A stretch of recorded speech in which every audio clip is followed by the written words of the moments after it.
মন্ডল স্টুডিওর নিবেদন গ্রাম বাংলার ভূতের গল্প। নমস্কার শ্রোতা বন্ধুরা, আজ আপনারা শুনবেন লেখক সত্যব্রত কাঞ্জিলালের কলমে একটি নতুন তান্ত্রিকের গল্প, দিগম্বর তান্ত্রিক। গল্পটি খারাপ লেগেছে, ভালো লেগেছে, দারুণ লেগেছে, আপনাদের মনে যাই প্রতিক্রিয়া হোক না কেন অবশ্যই একটি কমেন্ট করে জানাতে ভুলবেন না। আর ভিডিওটি ভালো লাগলে অবশ্যই একটি লাইক করে চ্যানেলটিকে সাবস্ক্রাইব করে আমাদের পাশে থাকবেন। গল্প পাঠে আমি রাজি, তবে সে দেরি না করে অতি শীঘ্র শুরু হতে চলেছে আজকের বিশেষ নিবেদন। লেখক সত্যব্রত কাঞ্জিলালের কলমে দিগম্বর তান্ত্রিকের প্রথম গল্প। এই কাহিনীর সমস্ত চরিত্র এবং ঘটনা কাল্পনিক। বাস্তবে জীবিত বা মৃত কোনো ব্যক্তি বা ঘটনার সাথে এর কোন রকম মিল থাকলে তা সম্পূর্ণ অনিচ্ছাকৃত এবং কাকতালীয়। গল্পে ব্যবহৃত অপ্রাকৃতিক এবং অলৌকিক ঘটনা শুধুমাত্র কাহিনীর পরিবেশনের উপক্রম মাত্র। কুসংস্কার বিশ্বাস করবেন না, কুসংস্কার ছড়াবেন না। ও দাদা, টিকিট কি ব্যাপার সাবুদা? আজ কাগজ দপ্তরে যাওয়ার আগেই মুখ ভার কেন? ও তুমি বুঝবে না ভাই, ভীষণ চাপে আছি। এই নাও তোমার টাকা। সত্যি প্রতিদিনের অফিসে যাওয়ার চেনা বাস, চেনা কিন্তু বাস যাত্রী আর সবটাই মিলেমিশে ভীষণ অচেনা ঠেকছিল। কারণ কদিন ধরেই বসের মেজাজ খুব একটা ভালো নয়। তার এই শান্ত মুখের নিষ্পলক চক্ষু দুই যার মুখের ওপর গিয়ে পড়বে তাকে ধরে নিতে হবে যে শনিদেবের দৃষ্টি পড়েছে। কাল যে ঘটনাটা ঘটলো তা ভাবতেই আজ সকালেই চৈত্রের রোদেও গায়ে ফোসকা পড়ছে। না জানি চাকরিটা বাঁচাতে পারবো কিনা। ও, আমার পরিচয়টা দেওয়া হয়নি। আমি মানে ছাপোষা সাংবাদিক বাঙালি মানুষ, বয়স 33, গায়ের রং ফর্সা, নাকের নিচ থেকে বচ্ছল্লুকের দাড়ি রয়েছে। এই দাড়িতে নাকি আমায় বেশ মানায় বলেছিল বেণীমাধব রায়। কে এই বেণীমাধব রায়? তার উত্তর একটু পরেই পেয়ে যাবেন, কারণ রানীগঞ্জ মোড় থেকে মিস্টার রায় উঠে পড়বেন। এই ফাঁকে আমার নামখানি বলে দিই, অদমের নাম সবর ঘোষ, পেশায় দৈনিক সত্য সংবাদপত্রের প্রতিবেদক। রানীগঞ্জ মোড়, উঠুন উঠুন উঠুন, খালি গাড়ি। কে সবর? বাদাম ছিয়াবে নাকি? একদম গরম বালিতে খোসা সমেত ভাজা। এই হলো বেণীমাধব, আমার অফিস কলিগ কাম বন্ধু বলা চলে। ছেলেটার বিন্দুমাত্র চিন্তা নেই। আজ অফিসে গিয়ে বসকে কি নতুন ঢপ দেবো সেই ভাবছি। আর তুই কি না? ঢপ নয়, এবারে সোজা মুখের ওপর বলবো। কি বলবি? বলবো আগে যেমন লোকাল খবর সংগ্রহ করতাম তেমনই করব। ওই রাজনৈতিক নেতা মন্ত্রীদের পা চেটে তাদের অন্দরমহলের খবর, মনের খবর সেসব জেনে কলম চালাতে পারবো না। ওইসব অদ্ভুত কাজ দেবিকা করুক। বাহ, লোকাল খবরের মধ্যে কি ওনারা পড়েন না নাকি?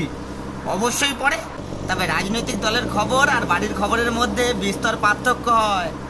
যেমন সুক্ত আর উচ্চসেদ্ধের মধ্যে পার্থক্য, ঠিক তেমন। আরে ভাই, তোর সাথে কথাই পারবো না। এবারে চল ওঠা যাক, গন্তব্যস্থল এসে গেছে।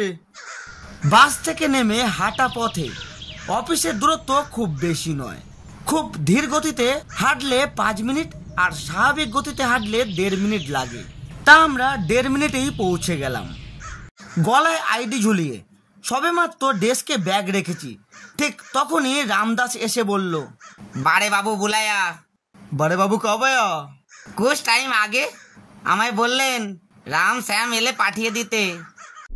কথায় বলে যেখানে বাঘের ভয় সেখানেই সন্ধে হয়। কাল অবধি একজনকে সামলে নিয়েছিলাম, আর আজ যিনি এসেছেন তাকে ভয় পায় না এমন কেউ নেই। আসবো স্যার? ও সবর, এসো। তা আরেকজন কোথায়? এই যে স্যার, আমিও এসেছি। বসো দুজনে বসো। তা কিছু কি ভাবলে? না মানে স্যার, আমি বলছিলাম কি, মুখের সামনে হাত উঠিয়ে কথা কেড়ে নিয়ে বস বললেন, দেখো সবর, আমি একটা বিষয়ে চিন্তা ভাবনা করে দেখলাম যে কাগজের 5 এবং 6 নম্বর পেজ খুব একটা ভালো খবর দিতে পারছে না। 7 নম্বরে ক্রীড়া এবং বিনোদন আর 8 পাতা বিজ্ঞাপন। সব মিলে ভেবেছিলাম তোমাদের দ্বারা নতুন কিছু কনসেপ্ট তৈরি করে নেতাদের হারির খবর সাক্ষাৎকারের মধ্যে দিয়ে নিয়ে এসে 5-6 পেজ ভরে দেব। অবশ্য এ বিষয়ে আমার ছেলে তোমাদের বিস্তারিত ভাবে বলেছিল, কিন্তু এই কিন্তু শুনেই আমি ভীষণভাবে ঘাবড়ে গেলাম। না জানি বাপের মাথায় নতুন কি ফোন দিয়ে এসেছে। বলছিলাম সবর, তুমি কি অলৌকিক কিছু বিশ্বাস করো? মানে স্যার, অস্বাভাবিক দৈব এমন কিছু? এক্স্যাক্টলি তাই। তুমি করো বিনিবাদক? না স্যার, এখনো পর্যন্ত আমার জীবনে যা যা ঘটেছে সব স্বাভাবিক ঘটনা। আর দৈব ব্যাপার স্যাপার রাজাদের সময় ঘটতো। ওই শোনেননি, কথায় কথায় মায়ের আদেশ বলে স্বর্ণমূর্তি, মন্দির এসব বানিয়ে ফেলতো। একেবারে ইউজলেস। ঠিক বলেছেন স্যার, তারা ইউজলেসই ছিল। সেটা তাদের নয়, তোমায় বললাম। দেখো, আমি তোমাদের আমার পরিকল্পনার কথা স্পষ্ট করে বলতে চাই। আসলে আমার চাই ভালো গল্প। গল্প সত্যি হলেও ভালো, বা লোক কথা হলেও চলবে। ভয়, অলৌকিক সব কাণ্ড এসব নিয়ে গল্প চাই।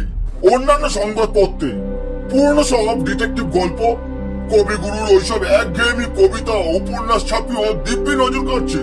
এদিকে আমাদের দেখো, দুটো অকাজের প্রতিবেদক মাসগালি মাইনে নিয়ে সুখে সংসার করছে। একটি কাজ যদি ভালো করে করতে পারে। শোনো রমসম, আমার ভূত চাই, তন্তে মন্তে ভীত গল্প। কি তোমরা পারবে তো? দেখো, যদি একটি গল্প এ সপ্তাহের মধ্যে নিয়ে আসতে পারো, আর তা যদি আমার পছন্দ হয়, তাহলে পদোন্নতি তো ঘটবেই, সাথে এক্সট্রা বোনাস। আর হ্যাঁ, বইয়ের পাতার গল্প পড়ে নিজের মতো করে শব্দের হেরফের করে নিয়ে এসো না কিন্তু। নিলে সেদিন তোমাদের এই অফিসের শেষ দিন। কিভাবে কি করবে দুজনে আলোচনা করে কাল থেকে লেগে পড়ো। আগে একটু গল্প নিয়ে এসো, তারপর তোমাদের নিয়ে আমি নিজে সিরিয়াস হব। বেজার মুখে আমি আর বেনিমাধব বসের কেবিন থেকে বেরিয়ে এলাম। করিডোরে গিয়ে দুজনেই চুপচাপ দাঁড়িয়ে আছি। মনে হচ্ছিল এর চেয়ে নেতা মন্ত্রীদের বেডরুমের খবর নিয়ে আসাটা সহজ ছিল। আচ্ছা, কিছু কি ভাবলি? ভাবছি কিছু তো একটা করতেই হবে। দেওয়ালে পিঠ থেকে গেছে ভাই। যার কোনো অস্তিত্ব নেই তাকে নিয়ে কিভাবে সংবাদ জোগাড় করবো বলতো? কেন, গ্রামগঞ্জে তো এখনো ভূতের বিশ্বাস আছে। আর আমাকেও ছোটবেলায় ঠাকুমা বিস্তর ভূতের গল্প শুনিয়েছেন। তাহলে সেগুলোকেই না হয় নোটপ্যাডে তুলে শুরু করি। দেখ, হার মারলে তো চলবে না। আমাদের কিছু দুম করে আমার একজনের কথা মনে পড়ে গেল। মনে পড়ল আমার এক কলেজ বন্ধুর অবিশ্বাস্য ঘটনা, যা সে নিজে প্রত্যক্ষ করেছিল সামনে দাঁড়িয়ে। বন্ধু মহলে আমরা তখন বিশ্বাস করিনি, কিন্তু ও আমাদের বারবার বলেছিল যে আমরা বিশ্বাস করি বা নাই করি, তার জন্যই নাকি ওর ওই জ্যাঠামশাই সে যাত্রায় বেঁচে গিয়েছিলেন। কি হলো রে, চাটা ঠান্ডা হয়ে গেল তো? দে একটা সিগারেট দে দেখি। আরে কোথায় যাচ্ছিস? দাঁড়া, আমিও যাব। অফিস থেকে ব্যাগটা নিয়ে বেরিয়ে এলাম। দুর্গাপুর থেকে আসানসোল, আর আসানসোল থেকে সোজা চিত্তরঞ্জনের বাসে উঠে পড়লাম। আমি জানি বেনিমাধব এসবে বিশ্বাস করে না, তাই ওর থেকে কোনো সাহায্য পাওয়া যাবে না। সুতরাং যা করার আমাকেই করতে হবে। অন্তত এ যাত্রায় চাকরিটা বাঁচানো প্রয়োজন। বাড়িতে স্ত্রী, 3 বছরের মেয়ে, বাবা মা সবাই আমার উপরেই নির্ভর। এ বাজারে চাকরি গেলে নতুন করে চাকরি পাওয়া মানে দিনের বেলায় এক ঝাঁক ডুমুর ফুল দেখা। মনে হচ্ছে এই বাড়িটাই হবে। তুই তোর বন্ধুর বাড়ি চিনিস না? আসলে 15 বছর আগে শেষবার এসেছিলাম। দাঁড়া দেখি, নক করি। কাকে চাই? দরজা খুলে যিনি প্রশ্নটা করলেন তার মুখশ্রী খুব একটা মনে না থাকলেও গলার স্বরের সাথে তাকে চিনে ফেললাম। আরে রঘুদা, কেমন আছো? কে তুমি? আমায় কিভাবে চিনলে? আরে আমি সবর ঘোষ। ও, সবর ঘোষ, এবারের একমাত্র ছেলের বন্ধু। শেষবার সেই মণিদের বিয়েতে এসেছিল না? ও সবু, আসো আসো, ভিতরে আসো। রঘুদা হলো এ বাড়ির একজন ভৃত্য। অবশ্য তাকে সেই নজরে কোনোদিন কেউ দেখেনি। মানুষটার আপন বলতে কেউ নেই।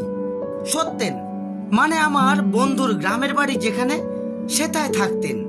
কোনো এক মারণ রোগে রঘুদার গোটা পরিবার মারা যায়। সেই থেকে গ্রামের বাড়ি আর ফিরে যাননি। আমার এই শহর থেকে সবু হয়ে ওঠা একমাত্র রঘুদার জন্যই। রঘুদার বয়স হয়েছে, চুলেও পাক ধরেছে, তাই হয়তো প্রথম দেখায় এতদিন পরে দেখে আমি তাকে সহজে চিনতে পারিনি। কেউ নেই বাড়িতে? আছে, শুধু সত্যেন আছে। বাকিরা সব গ্রামে গেছে, পুজো আছে, তাই দুদিনের জন্য বেড়াতে গেছে। ওই তো সত্যেন চলে এসছে। আমায় সত্যেন দেখা মাত্র ওর দুই বলিষ্ঠ বাহু বলে চেপে ধরে। দেখেই মনে হচ্ছিল শরীর চর্চাটা এখনো ছাড়েনি। ওর ওই জড়িয়ে ধরা চোটে শ্বাস নিতে কষ্ট হচ্ছিল। ছাড় এবারে ভাই, মরে যাব। ও সরি সরি সরি। তা তুই যে আসবি একবার তো জানাবি, তাছাড়া যোগাযোগ রাখাটাও তো বন্ধ করে দিয়েছিস। কপাল ভালো যে আমি গ্রামের বাড়ি যাইনি, নয়তো আমার দর্শন পেতিস না। না রে ভাই, আসলে কাজের খুব প্রেশার। তুইও তো তোর এই বন্ধুর বিয়েতে এলি না ভাই। আমাকেও কাজের ভূত চেপেছে ভাই, চারিদিক থেকে ঘিরে ধরেছে। দুটো দোকান এখন একাই দেখতে হয়। বাবার বয়স হয়েছে, তাই আর রাস্তার মোড়ে মিষ্টির দোকানটায় বসে না। তাই ওই দোকান আর বাজারে আলুর আড়ত দুটোই আমায় দেখতে হয় ভাই। আমাদের দুই বন্ধুর মাঝে বেচারা বেনিমাধব কেমন যেন অদৃশ্য এক ছায়া মানবে পরিণত হয়েছিল। ওর গলা ঝাড়ার শব্দ শুনে মনে পড়তেই পরিচয় করিয়ে দিলাম। এরপর চায়ের সাথে কথা চলল। সত্যেন দুপুরে খাওয়ার সাথে সাথে অন্তত আজকের রাতটাও ওদের বাড়িতেই থেকে যেতে বলল। কিন্তু আমি ওকে হঠাৎ এভাবে আসার কারণ সবটা খুলে বলাতে আর জোরাজুরি করলো না। খুব কাছের বন্ধু, তাই ওর কাছে কিছুই আড়াল করলাম না। শোন সবু, তোর এই বন্ধু থাকতে কাজ নিয়ে চিন্তা করতে হবে না। আমি জানি, কিন্তু এভাবে কিছু না করে আমি হারতে রাজি নই ভাই। হ্যাঁ বুঝলাম। দেখ, আমি এই নিয়ে বেশি কিছু বলবো না, কারণ একটা সময় তোরা তো ভূত বলতে অতীত বলে ভাবতিস, হেসে উড়ে দিতিস। তবে তারা যে সত্যি আমাদের মতো পৃথিবীতে বসবাস করে তার জ্বলন্ত উদাহরণ আমি স্বচক্ষে দেখেছিলাম। কিরকম কিরকম ঘটনার বর্ণনা অনেক আগে আমি শুনেছিলাম, তবু দ্বিতীয়বার শুনে কেমন যেন শিউরে উঠলাম। এ পর্যন্ত বেনিমাধব ওর যা মনোভাব তা একবারও সত্যেনের সামনে প্রকাশ করলো না। যে মানুষ ঈশ্বরে বিশ্বাস করে না, সে মানুষ ভূতে বিশ্বাস করবে কি করে? দেখ, জ্যাঠামশাই ছাড়াও তার অনেক কীর্তিকলাপ অনেকেই দেখেছে। মানুষটার ক্ষমতা প্রবল, অনেকেই চেষ্টা করেছে তার সাথে দেখা করে 2-5টা আর্টিকেল সংগ্রহ করে বেচতে, কিন্তু সে তেমন ধারণার মানুষ নয়। লোভ নেই, টাকারও কোনো চাহিদা নেই। উপকৃত ভক্তবৃন্দ যা দেয় তাই দিয়েই ওনার সংসার চলে। এই তো বাবা মা গেল, গায়ের পুজো হয়ে গেলেই তার দর্শনেও যাবে, সাথে জ্যাঠামশাইও যাবেন। যতদূর মনে হয় কালকেই যাবে। আমি আর কাল বিলম্ব করলাম না, সত্যেনকে বললাম তার ঠিকানাটা দিতে। জানি না তিনি দেখা করবেন কিনা, কিন্তু যেভাবেই হোক এমন মানুষের সাথে দেখা করার চেষ্টা করতেই হবে মনে প্রাণে। দেখ, তুই যখন মনস্থির করেই ফেলেছিস আজকেই যাবি, তখন আমি তোকে আর আটকাবো না। আচ্ছা শোন, তোকে আমি একটা ঠিকানা বলে দিচ্ছি, সেখান থেকে 2টো জিনিস অবশ্যই কিনে নিয়ে যাস। বলতে পারিস ওই জিনিসটার সাথে থাকলে মানুষটা তোর প্রতি একটু হলেও দুর্বল হবেন। কি জিনিস ভাই? গাঁজা এবং বাঁশের তৈরি কলকে। সেই কলকাতায় তিনি সেবন করতে পছন্দ করেন। অসংখ্য ধন্যবাদ সত্যেন। সব যদি ঠিকঠাক হয়ে যায় অবশ্যই তোর বাড়িতে মধ্যাহ্ন ভোজ সেরে যাব। ঠিক আছে, আমিও তবে কচি পাঠা দেখে রাখবো। তাহলে চলি রে, আসলাম সত্যেন বাবু। হ্যাঁ ঠিক আছে। বলছি রঘুদা কোথায় গেল রে? আর কোথায়, বাজারে গেছে। বেচারা ভেবেছে তোরা আজ দুপুরে এখানেই খাবি, তা তোদের চিন্তা করতে হবে না, আমি বুঝিয়ে বলে দেবো। যা, এই ফাঁকে বেরিয়ে পড়, নয়তো একবার রঘুদা যদি দেখে ফেলে তাহলে সে কিন্তু তোদের ছাড়বে না। সত্যেনকে বিদায় জানিয়ে আমরা বেরিয়ে পড়লাম। হাঁটতে হাঁটতে চিত্তরঞ্জন রেলওয়ে স্টেশনে এসে পৌঁছালাম। 2টো আসানসোল যাওয়ার টিকিট কেটে ট্রেনের অপেক্ষায় বসে রইলাম। এরই মধ্যে দেখলাম হঠাৎ বেনিমাধব মুখ ফিরিয়ে হাসছে। আমি প্রশ্ন করলাম, কি রে, কি হলো? সরি সরি, আসলে তোর এই বন্ধুর বলা কথা গিল। দেখ, তোর এই মনোভাব না আমার একদম পছন্দ নয়। কারোর বিশ্বাসে এমন করে কৌতুক করা উচিত নয়। বিশ্বাস যদি অন্ধবিশ্বাস হয় তা দেখে বা শোনার পর ভাই আমি চুপ থাকতে পারি না। নেহাত তোর বন্ধু, তাই তর্কে গেলাম না। ওর ওই জ্যাঠামশাইয়ের এক কঠিন ব্যামো হয়েছিল, তাই তিনি অদ্ভুত আচরণ করতেন। তবে হ্যাঁ, আর যাই হোক, এই যাত্রায় দামোদর নদীর দর্শন হয়ে যাবে, এই ভেবেই ভালো লাগছে। কিন্তু সেখানে পৌঁছানোর আগে আসানসোলে নেমে কিছু একটা খেয়ে নেবো, বেলাও প্রায় 1টা হয়ে গেল। তুই তো তোর টিফিন এনেছিস, আমিও নেমে কিছু কিনে নয় দুজনে ট্রেনে যেতে যেতে খাবো। হ্যাঁ ভাই, প্রস্তাবটা মন্দ নয়। আসানসোল স্টেশনে নেমে বেনিমাধবকে পাঠিয়ে দিলাম বার্নপুর যাওয়ার ট্রেনের টিকিট কাটতে। যতদূর মনে হচ্ছে ঠিকানা পর্যন্ত পৌঁছাতে পৌঁছাতে প্রায় সন্ধে 6টা বেজে যাবে। এরপর পকেট থেকে চিরকুটে লেখা ঠিকানাটা বের করলাম। সত্যেন বলেছিল কালাঝড়িয়া শ্মশান ঘাটে গেলে তার দেখা মিলবে, তিনি নাকি সেখানেই থাকেন। কিন্তু কথা হচ্ছে শ্মশান ঘাটে একজন তান্ত্রিকের দেখা মেলা অস্বাভাবিক কিছু নয়, তবে গোটা একটা পরিবার শ্মশানের নিকট থাকাটা একটু হলেও অস্বাভাবিক। একটা অচেনা জায়গায় প্রকৃতির আলো নিভে যাওয়ার পর পৌঁছে কোন পরিবেশের সম্মুখীন হব, এই নিয়ে ভীষণ দুশ্চিন্তা হচ্ছে। সত্যেন বলেছিল কালাঝড়িয়া বার্নপুর শহরের একেবারে শেষ অংশে, শ্মশানের কান ঘেঁষে নাকি দামোদর নদী বয়ে গেছে। 1 নম্বর প্ল্যাটফর্ম থেকে বার্নপুর লোকাল, আর মাত্র 5 মিনিট পর ঢুকবে। চল চল তাড়াতাড়ি চল। আমি আর বেনিমাধব দৌড়ে সিঁড়ি বেয়ে উঠে 1 নম্বর প্ল্যাটফর্মে চলে এলাম। মনের মধ্যে হাজারো প্রশ্ন নিয়ে একজন অচেনা মানুষের উদ্দেশ্যে ছুটে চলেছি। আদৌ তিনি আমাদের সমস্যার সমাধান করতে পারবেন কিনা তা জানা নেই, তবু একটা বিশ্বাস মনের মধ্যে কাজ করছে বলেই ট্রেনে চেপে বসলাম। আরে দাঁড়িয়ে কেন, এত জায়গা থাকতে বস, এখানে বস। না তুই বস, মাত্র 15 মিনিটের রাস্তা, দাঁড়িয়ে যেতে সমস্যা হবে না। কেন এত চিন্তা করছিস কেন ভাই? দেখ, আমাদের ভাগ্যে যা লেখা আছে তাই হবে। তবে আমরা যে শুধু ভাগ্যের ওপর হাল ছেড়ে বসে আছি তা তো নয়, তুই যথার্থই তো চেষ্টা করছিস। আমার মনে হচ্ছে কিছু একটা ব্যবস্থা অবশ্যই হবে। তান্ত্রিকদের কাছে অনেক ভৌতিক গল্প থাকে, আমি একবার ওনার কাছে যাই না, দেখ তারপর কিভাবে তাকে হাত করে নি। বেনিমাধব এমনই, ওকে ওর কথাবার্তার জন্য খুব একটা দোষ দিতে পারি না। ওর জায়গায় অন্য কেউ হলেও এমনটাই মন্তব্য করত। নিজের কাজ বজায় রাখতে গিয়ে যা করার প্রয়োজন তাই করছে, না মানলেও অন্তত পক্ষে আমার পাশে রয়েছে। নেমে তো পড়লাম, এবার যাবো কিসে? কেন, অটো রয়েছে তো, ওই যে দেখছিস না লাইন দিয়ে সার বেঁধে সব দাঁড়িয়ে আছে।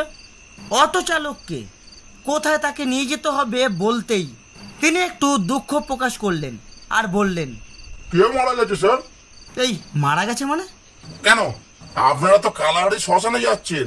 শ্মশানে যাওয়া মানেই যে কারো শেষকৃত্যে শরীর হতে যাওয়া, সে কথাটা লেখা আছে কোথায় শুনি? আহ, অযথা কথা বাড়াস না, আপনি স্টার্ট দিন তো, এমনিতে অনেক দেরি হয়ে গেল। আচ্ছা, বলছিলাম যে কালাঝড়ি হাট বাজারটা কোন দিকে আপনি কি জানেন? জানি স্যার, সব জানি। যাবেন নাকি? হ্যাঁ চলুন, আমার কিছু নেওয়ার আছে। বেশ, নিয়ে যাচ্ছি, চলুন। হঠাৎ দেখলাম পথ চলতি মানুষের আনাগোনা ধীরে ধীরে বাড়ছে, কারণ যে পথ দিয়ে গাড়ি ছুটছিল সেখানে 2-4টে গবাদি পশু ছাড়া একটিও মানুষের দেখা মেলেনি। রাস্তাঘাট ভীষণ ফাঁকা। এই রাস্তায় নাকি শেষ হচ্ছে শ্মশান মুখের বাঁকে। অটো চালক এরপর রাস্তার ধার ঘেঁষে অটো দাঁড় করিয়ে বলল, ডান দিক দিয়ে সোজা চলে যান, হাট বাজার পেয়ে যাবেন। একটু ইতস্তত বোধ করে জিজ্ঞাসা করলাম, বলছিলাম এখানে নেশার দ্রব্য মানে এই গাঁজা চিলিম এইসব পাওয়া যাবে? অবশ্যই পাবেন, চলুন আমি সেরা দোকানে নিয়ে যাচ্ছি। সত্যি মানুষটার ব্যবহার যথেষ্টই ভালো। উনি যদি আমাদের সাথে হাটে না আসতেন তাহলে হয়তো এইসব দ্রব্যের দোকান খুঁজেই পেতাম না, কিংবা পেলেও প্রায় 1 ঘন্টা লেগে যেত। পুনরায় যখন অটো চলতে শুরু করলো তখন ঘড়িতে চেয়ে দেখি সন্ধে 7টা বাজতে 10 মিনিট বাকি। এখন মনের মধ্যে অন্য একটা ব্যাপার বিশেষভাবে জেগে উঠেছে। ব্যাপারটা হলো, এমন একটা পরিবেশ থেকে ফিরে যাওয়ার সময় অটো জাতীয় কিছু পাবো তো? আমার মনের মধ্যে চলতে থাকা কথাখানের উত্তর দিতে চালক বলে উঠলেন, স্যার, ফেরার সময় গাড়ি ঠিক করে রেখেছেন তো? যদি না করে থাকেন তাহলে আমায় বলুন, আমি দাঁড়িয়ে থাকবো। জায়গাটা খুব একটা ভালো নয়, চোর ডাকাতের ভীষণ উপদ্রব। রাত 9টার পর একটি জনপানীয় দেখতে পাবেন না। না না, আমাদের কোনো গাড়ি ফাড়ি ঠিক করা নেই, তুমি এখানেই থেকো, আমাদের কাজ মিটলে তোমার সাথেই ফিরে যাব। তবে 8:30 পর্যন্ত থাকবো, 30-এর বেশি হলে আমি কিন্তু ফিরে যাব। তাই এখনই নিয়ে আসার ভাড়াটা অন্তত মিটিয়ে দিন। আগে পৌঁছাই, তারপর মিটিয়ে দেব। স্যার, আমরা পৌঁছে গেছি। অটোর হেডলাইট অফ হতেই ঘুটঘুটে অন্ধকারে আমরা নিজেদের আবিষ্কার করলাম। এরকম শ্মশান চত্বর আগে কখনো দেখিনি। রাস্তায় না আছে লাইট পোস্ট, আর না আছে দোকানপাট। নাকে আসলো বোটকা, জংলা, পাতার গন্ধ, আর সেই সাথে ঝিঝি পোকার উদ্দাম চিৎকার। দূরে কোথা থেকে যেন শিয়ালের পাল ডেকে উঠল। হঠাৎ কেউ আমার কাঁধে হাত রাখতেই চমকে উঠলাম। কে কে? আমি স্যার। স্যার, ভাড়া বাবদ 350। বেলি মাধব ভাড়া মিটিয়ে দিলে অটো চালক নিজের সিটে গিয়ে বসে পড়ল। মাথার ওপর ছোট্ট একটা লাইট জ্বালিয়ে বলে উঠল, বাবু, তাড়াতাড়ি কাজ মিটিয়ে ফিরে আসুন। এখানে উপদ্রব শুধু চোর ডাকাতের নয়, নদীতে ভাসিয়ে দেওয়া গরিব দুঃখী পরিবারের কিছু লাশ কখনো কখনো বালিকাদা থেকে উঠে আসে। যে দেখেছে হয় সে পাগল হয়েছে, নচেত হৃদরোগে। যত সব আজে বাজে কথা, আমরা ওসব ভয় পাই না। এসেছি শ্মশানে একজনের খোঁজে। কি যেন নামটা? দিগম্বর তান্ত্রিক। নাম শোনা মাত্রই অটো চালক কেমন একটা মলিন হাসি দিয়ে বলে উঠল, আপনারা বাবার সাক্ষাতে এসেছেন? বাহ, খুব ভালো। এক কাজ করুন, ওই যে দূরে অস্পষ্ট আলো দেখা যাচ্ছে, আপনারা সেই আলো অনুসরণ করে এগিয়ে যান। বড় অদ্ভুত লাগলো তার এমন কথা শুনে। জিজ্ঞাসা করলাম, কেন সেই আলো অনুসরণ করে এগিয়ে যাব? জবাবে বলল, ওই আলো নাকি দিগম্বর তান্ত্রিকের কুঠি থেকে আসছে। তবে কুঠির পর্যন্ত পৌঁছাতে হলে মরা পোড়ানোর কাঠ কয়লা মারিয়ে যেতে হয়। সহজ ভাষায় বলতে যা বোঝায় তা হলো নিঝুম রাতে অন্ধকার দানবের সাথে সাক্ষাৎ করে শ্মশান মারিয়ে যেতে হবে। এতখানি রাস্তা কেবল আমরা দুজনে, এমনটা ভাবতেই মনের মধ্যে কেমন একটা ভয় কাজ করছিল। এদিকে দুজনের ফোনেই ব্যাটারি ফুরিয়েছে। এই নিন দেশলাই, আশেপাশে পড়ে থাকা খড়কুটো যা পাচ্ছেন তাই নিয়ে এগিয়ে যান। যখন খুব ভয় করবে তখন খড়কুটো জ্বালিয়ে এগিয়ে যাবেন। মনে রাখবেন, পিছন ফিরবেন না। আর স্যার, আপনার বন্ধুকেও বলুন যেন পিছনে না ফেরেন। এই বলে অটো চালক স্টার্ট দিয়ে বেরিয়ে গেল।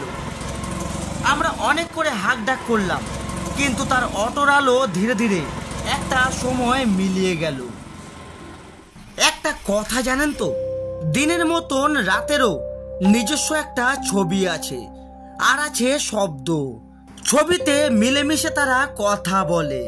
শহরে বসবাসকারী মানুষজন রাতের ছবি বা শব্দ বুঝতে পারে না, তাই আমরাও কোনোদিন বুঝিনি।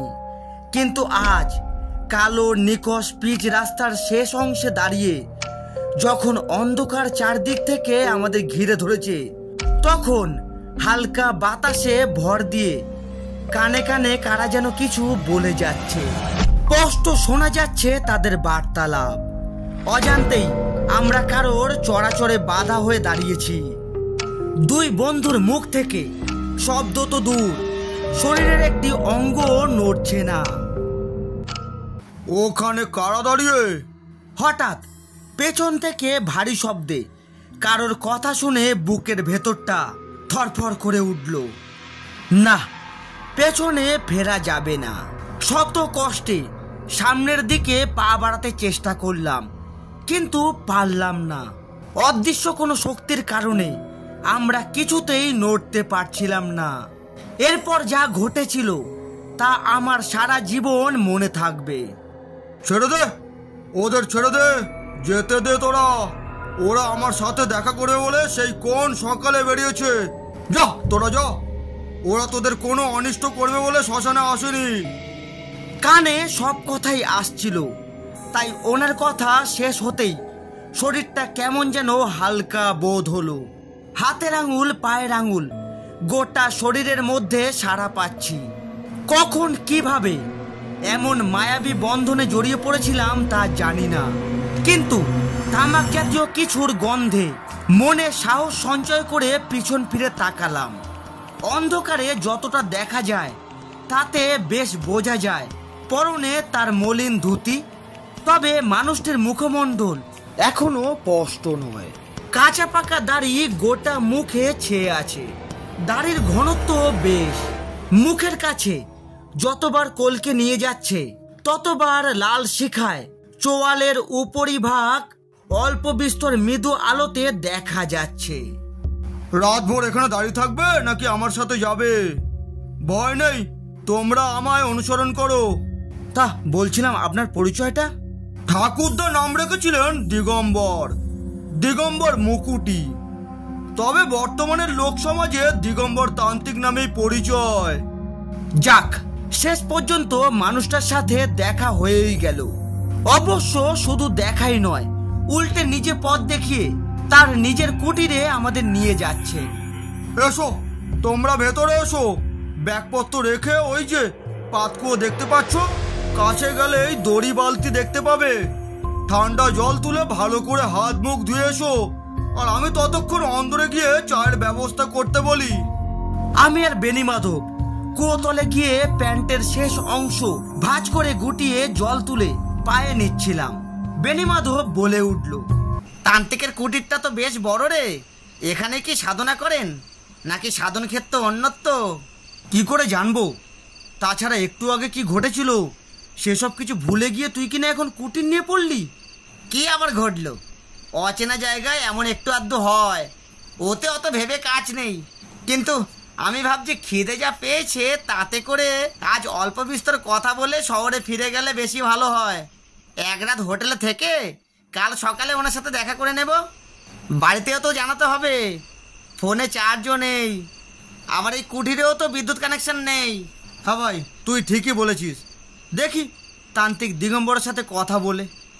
এই তো, তোমরা বসো বসো, এখানে বসো। মধুবতীকে বলে এলাম একটু পরেই তোমাদের জন্য চা পাঠিয়ে দেবে। মধুবতী হলো আমার স্ত্রীর নাম। একটি পুত্র সন্তান রয়েছে, তবে সে এখন পড়াশোনা করছে, সামনের বছর মাধ্যমিক দেবে। দীর্ঘ সময় পর আমাদের সম্মুখে বসে থাকা মানুষটার সম্পূর্ণ সজীব দেহ কাঠামো দেখতে পেলাম। তার চোখ দুটো যেমন শান্ত তেমনি গভীর। মনে দুটো সাধারণ নয়, তাতে রয়েছে অনেক অজানা রহস্য যা সাধারণের চোখে ধরা দেয় না। ভুরু জোড়া, মাঝে দীর্ঘ তৈলাক্ত তিলক, নগ্ন দেহে নাভি পর্যন্ত বিস্তৃত কয়েক জোড়া রুদ্রাক্ষ, তাবিজ এবং দুই বাহুবন্ধনী মাদুলি। ঢিলে হয়ে যাওয়া পৈতেতে আঙুলের মাঝে শান দিয়ে বেশ ভালো করে পরে নিলেন। মোটা চওড়া দাড়ির শেষ অংশে বেশ কটা সাদা দাড়ি জানান দিচ্ছে তার বয়স কম করেও 50 ছুঁই ছুঁই। একজন তন্ত্র সাধক সাধন কক্ষে যেভাবে বসে ঠিক সেভাবেই সিদ্ধারা সোজা করে হাত দুটো হাঁটুতে রেখে আমাদের এক দৃষ্টিতে দেখে চলল।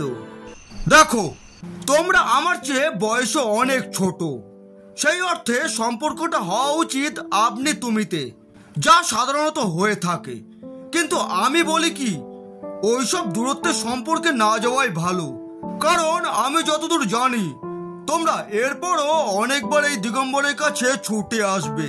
সেটা দরকারও হতে পারে, অথবা অথবা বেনিমাধব প্রশ্ন করলে উত্তর দিলেন মলিন হেসে, অথবা নাইবা জানলে বেনিমাধব রায়। হ্যারিকেনের আলোতে আমি স্পষ্ট দেখলাম বেনিমাধব কেমন যেন নড়ে চড়ে উঠল। সে আমার মুখের দিকে চেয়ে জানতে চাইলো আমি বলেছি কিনা। মাথা নাড়লাম, মনে মনে বললাম যে না, আমি তাকে তোর নাম বলিনি। কি হলো সবর, তুমি চুপ কেন? ওই তো ভেতর ঘর থেকে ডাক এসেছে, দাঁড়াও আমি তোমাদের চা নিয়ে আসছি। কিন্তু আমরা তো কারো ডাক শুনতে পেলাম না। ওহে, এ ডাক গলার স্বর ভেঙে কানে এসে পৌঁছায় না, পৌঁছায় হৃদয়ে। তোমরা বসো, আমি এক্ষুনি আসছি। যেহেতু অভয় দিয়েছিলেন তাই ওনাকে নিয়ে তুমিতেই মনের মধ্যে কথা বলতে শুরু করলাম।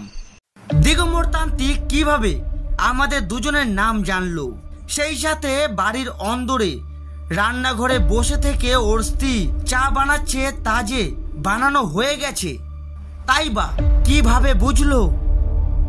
তোমাদের চা আমি নিয়ে চলে এলাম, আর আমার ছেলে এক গামলা মুড়ির সাথে গরম গরম ফুলুরি নিয়ে আসছে। মধুমতির হাতে তেলে ভাজা, যে খায় সে আর ভুলতে পারে না।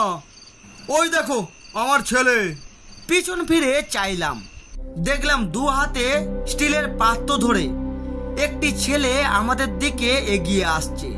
একেবারে বাবার মুখশ্রী পেয়েছে, গোলগাল স্বাস্থ্য, মুখে একটা হাসি, না হাসলেও বোঝা যাচ্ছে। এমন হাসি মাখা মুখ খুব কম মানুষের হয়ে থাকে। তা তোমার নাম কি? আগে পীতম্বর মুক্তি। বাহ, খাসা নাম তো তোমার। ছেলেটি এরপর আমাদের পায়ে হাত দিয়ে প্রণাম করলো। নিষেধ করলে দিগম্বর না করলো। ওকে তোমরা বারণ করো না, ও নিজের চেয়ে একদিনের বড় কাউকে দেখলেও গুরুজন বলে মনে করে। ওর চিন্তা ভাবনা হলো, যে মানুষ ওর থেকে 1 মিনিট আগে জগতে আলো দেখেছে সে কিঞ্চিত হলেও জগৎকে ভালো করে চেনে, ভালো করে দেখেছে, জেনেছে। তাই তার আশীর্বাদ নিয়ে ধন্য হলে গুরুদের প্রতি শ্রদ্ধা নিবেদন করা হয়। গুরু? ওর চেয়ে যারাই বড় তারাই ওর পরম গুরু। তবে কোন গুরু সঠিক পরামর্শ দিচ্ছে তাও খুব ছোট বয়স থেকেই বুঝতে শিখেছে, তাও নিজে। যাও বাবা, ভেতরে যাও, পড়াশোনা করো।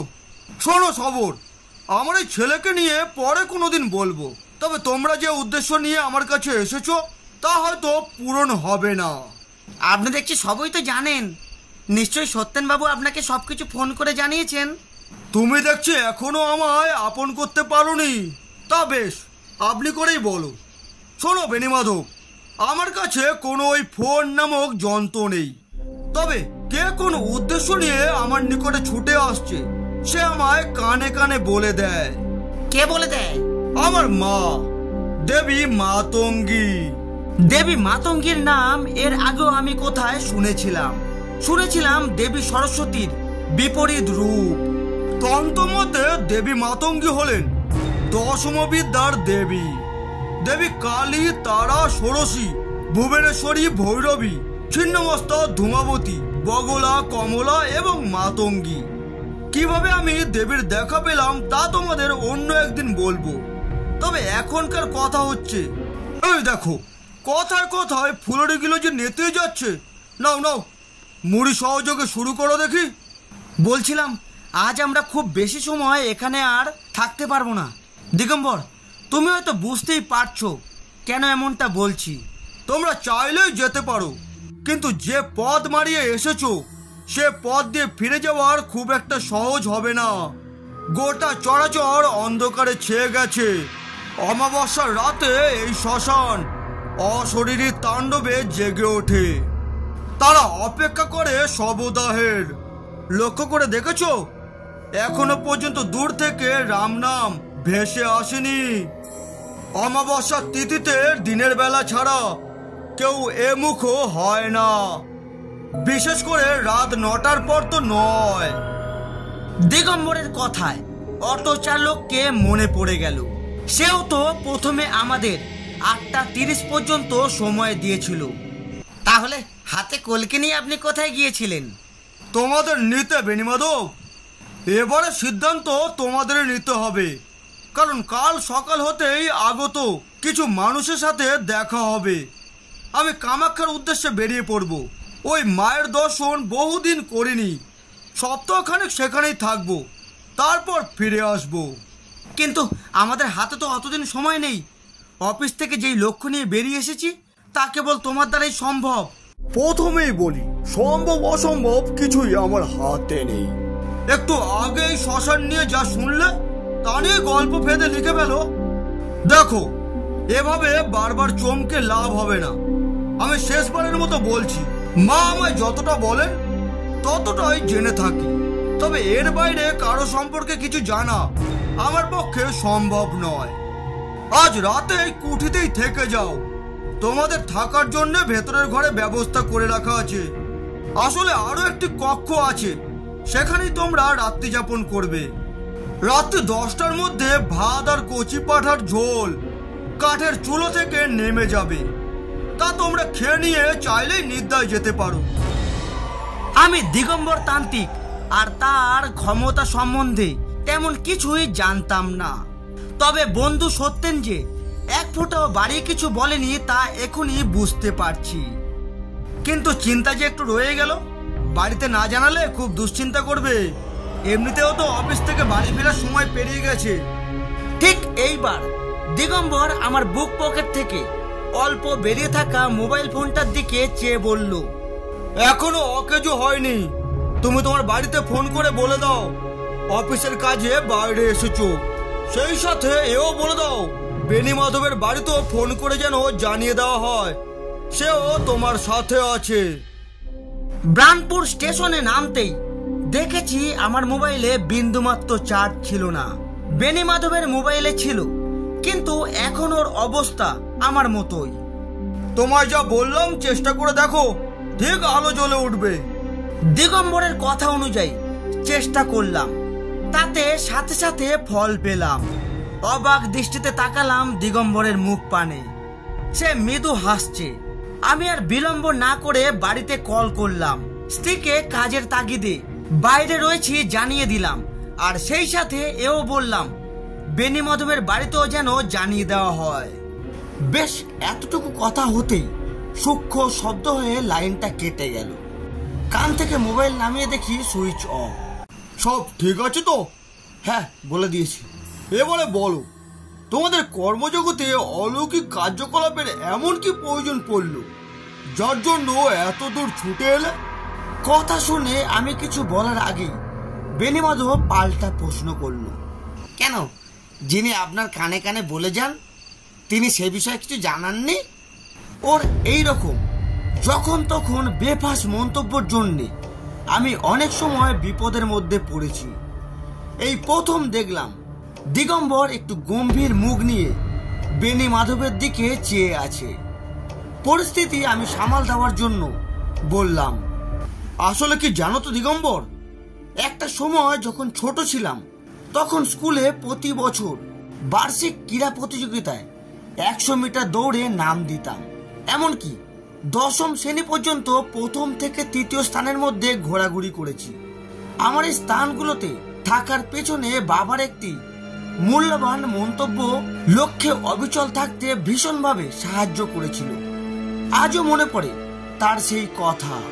তিনি বলেছিলেন, পাশাপাশি যারা আমাদের মতো লক্ষ্য স্থির রেখে দৌড়াতে চাইছে তারা কিন্তু সব সময় চাইবে আমার থেকে এক কদম এগিয়ে থাকতে।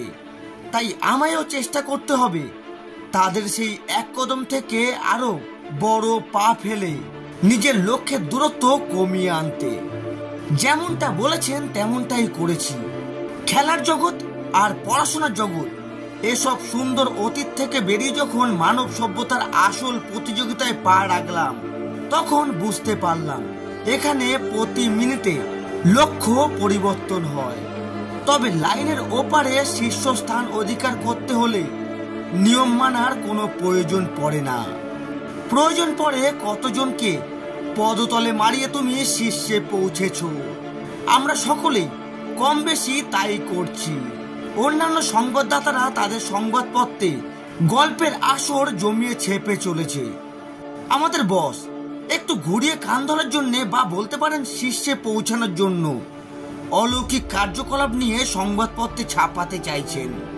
কোন রূপকথা বা লেখকের গল্প কথা হলে চলবে না, একেবারে বাস্তব অলৌকিক ঘটনা চাই।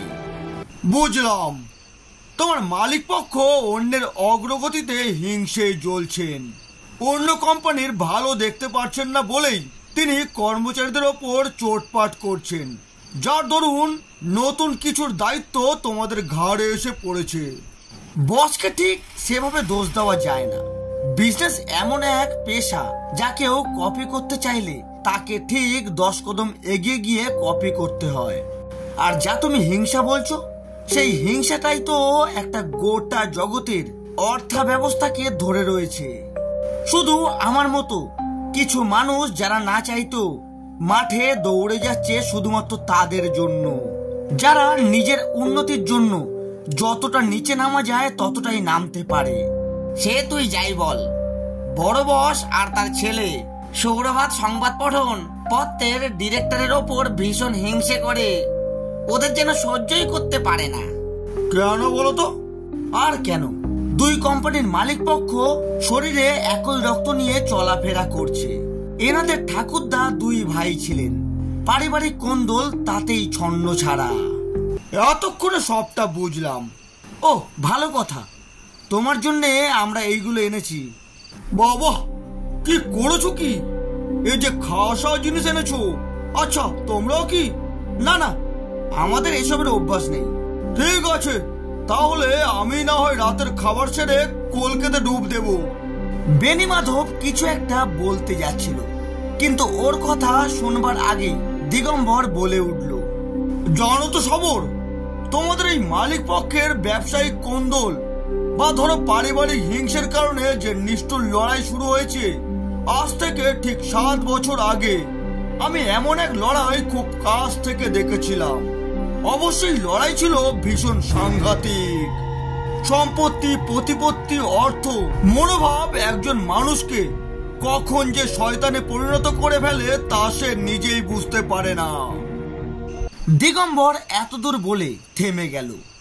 ওর এই থেমে যাওয়া দেখে আমার হৃদয় আনচান করতে থাকে।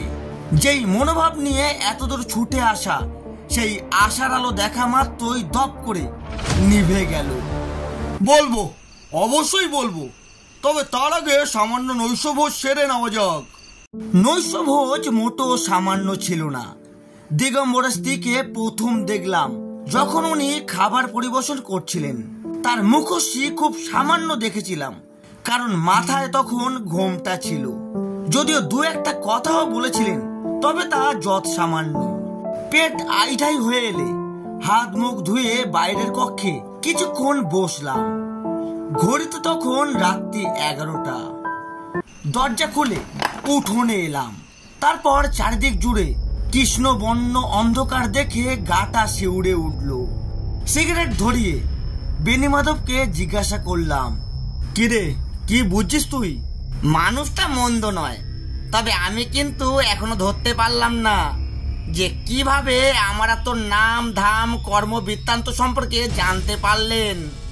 বললে হয়তো রাগ করবি, তবে আমার মনে হচ্ছে নিশ্চয়ই এনার কোনো সাগরেদ আছে, সেই হয়তো আমাদের আসার হেতু সম্বন্ধে জানতে পেরে খবর দিয়েছে। তাই নাকি?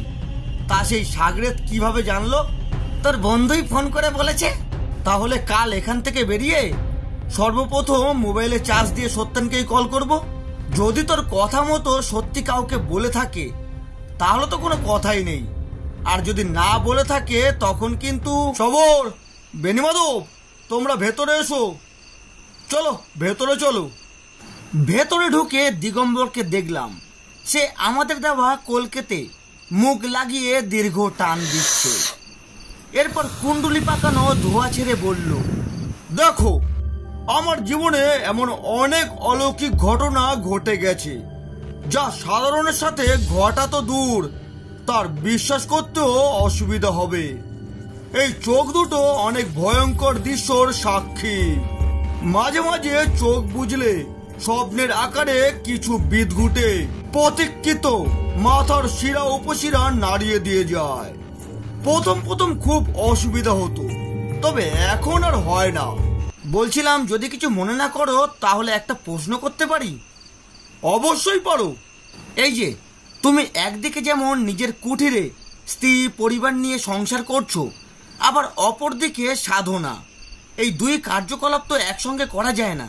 মানে যতদূর জানি তান্ত্রিক বা সাধক যাই বলো না কেন, তারা সাংসারিক জীবন ত্যাগ করে তবেই সাধনায় মনোনিবেশ করতে পারে, কিন্তু তুমি? আমিও তাই ছিলাম। আমারও গৃহবন্ধনে আটকে থাকবার কোনো অভিপ্রায় ছিল না। কতবার বাড়ি থেকে পালিয়ে গেছি, যতবার পালিয়েছি ঠিক ততবার ভাগ্যের ফেরে বাড়ি ফিরে এসেছি। একদিন এমনও হয়েছে সব সাধনায় গভীর জঙ্গলে ধ্যানমগ্ন অবস্থায় মন্ত্র জপ করছি। কোথা থেকে বাবা আমার খোঁজ পেয়ে লোকজন নিয়ে চলে এলেন জঙ্গলের গভীরে। তখন বয়স আমার 19 কি 20। ঠিক সেই অবস্থায় কান ধরে সব দেহ থেকে উঠিয়ে হিড় করে ঘরে ফিরিয়ে নিয়ে এলো। তারপর মাস 2 বাড়িতেই থাকলাম আর সুযোগ বুঝে পালিয়ে গেলাম মা কামাখ্যার দুয়ারে। আজ তোমার প্রশ্ন প্রসঙ্গে সেসব দিনগুলোর কথা মনে পড়ে যাচ্ছে। সবর, এক রাতে দিগম্বর মুক্তি থেকে দিগম্বর তান্ত্রিক হয়ে ওঠার ইতিহাস বলে শেষ করা যাবে না। এই ইতিহাস ধীরে ধীরে অবশ্যই তোমরা জানতে পারবে। হ্যাঁ, তবে এটুকু জেনে রেখো, আমি একজন গৃহ সন্ন্যাসী। গৃহস্বামী যেমন হয় তেমন সন্ন্যাসিনীও হয়। বেশ বেশ, এবারে আপনি যা বলতে চাইছিলেন তা বলুন।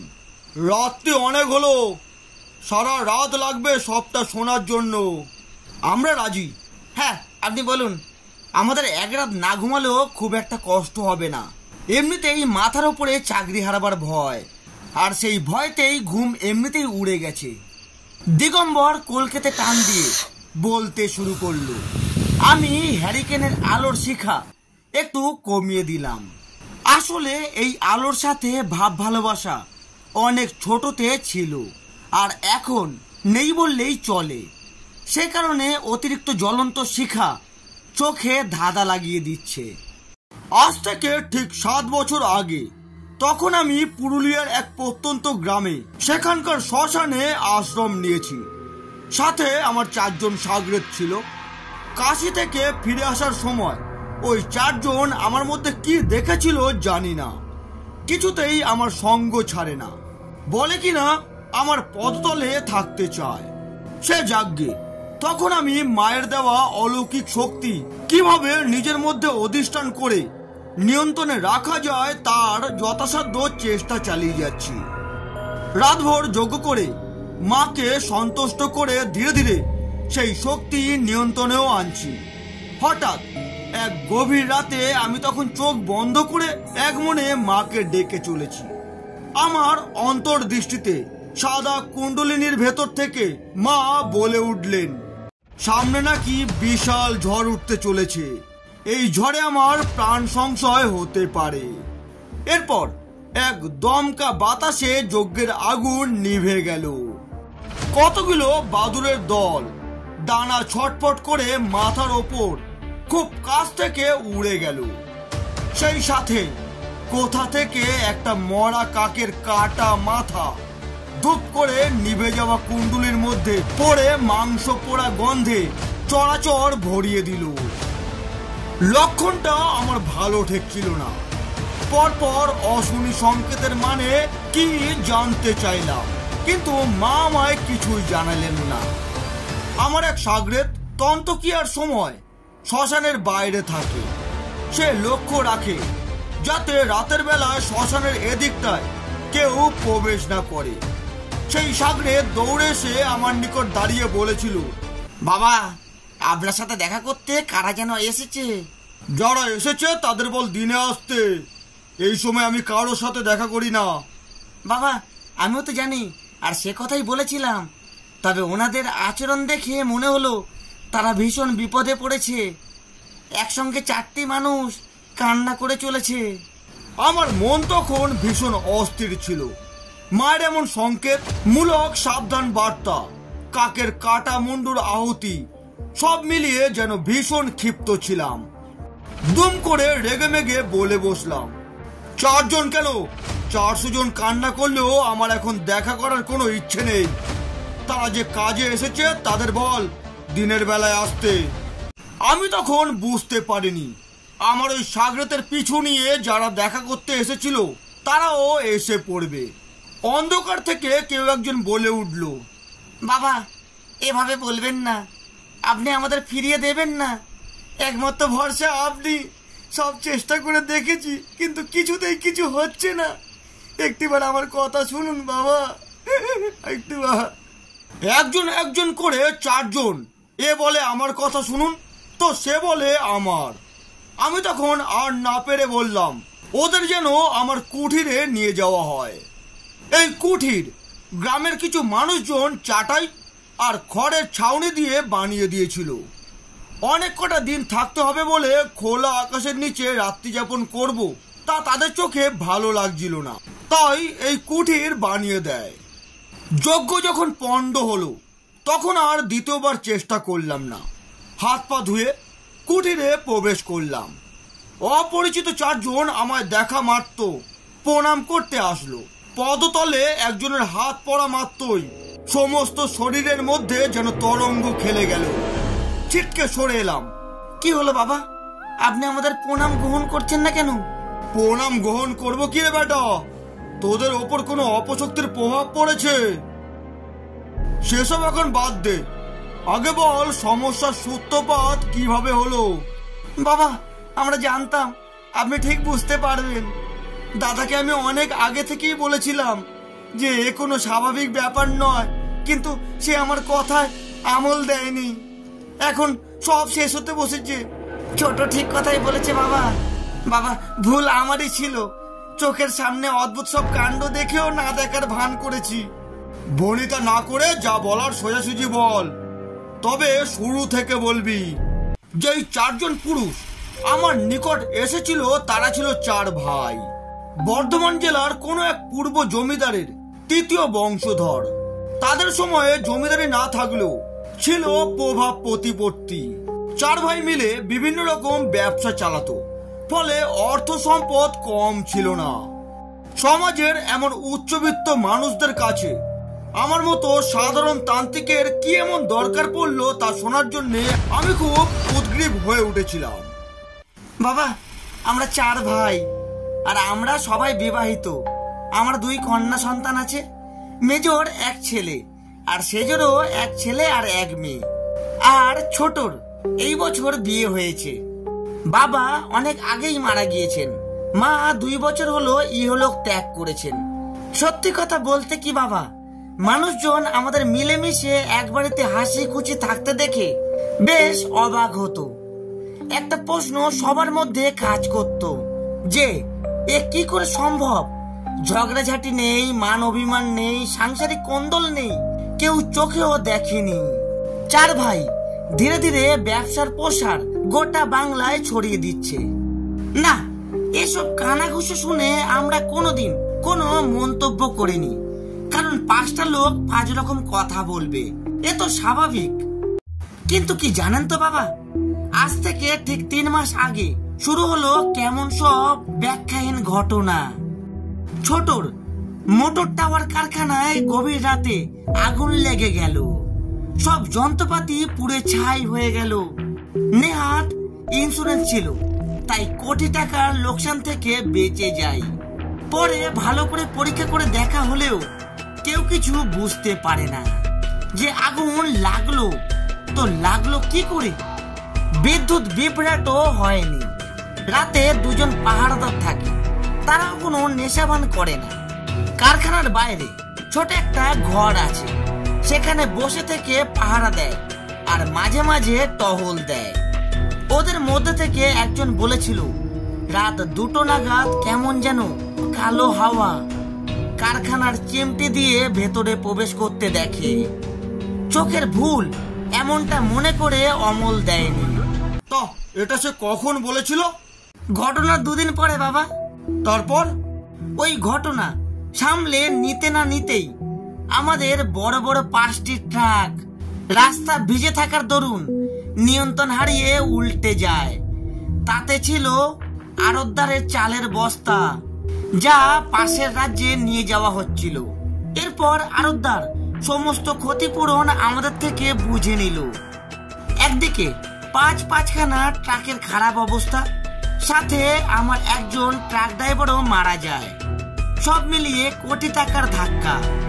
আকস্মিক এমন অর্থ ক্ষতিতে কারণ মানসিক অবস্থা ভালো ছিল না। নিজেদের মধ্যে বাকবিতণ্ডা শুরু হলো। ঘরের শান্তি শৃঙ্খলা নষ্ট হতে থাকে।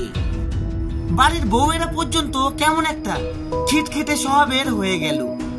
ছোট ছোট ছেলে মেয়েগুলো অল্পতেই নিজেদের মধ্যে ঝগড়াঝাটি করতে থাকে।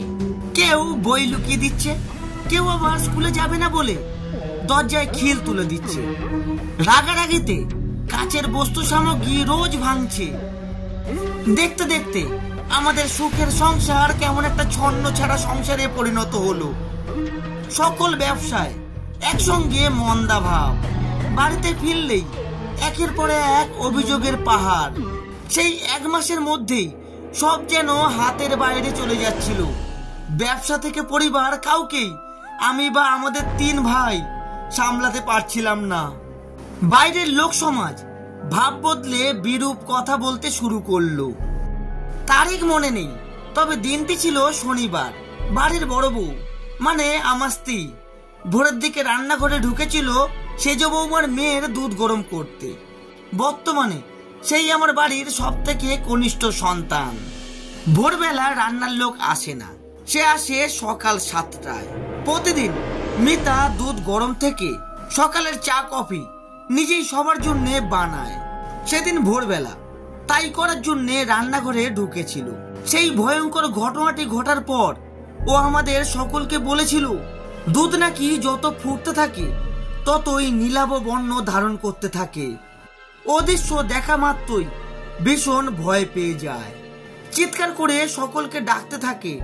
কিন্তু ওর একটু অসাবধানতার জন্য গরম দুধ গ্যাসের ওভেন থেকে খানিকটা ওর ডান হাতে পড়ে যায়।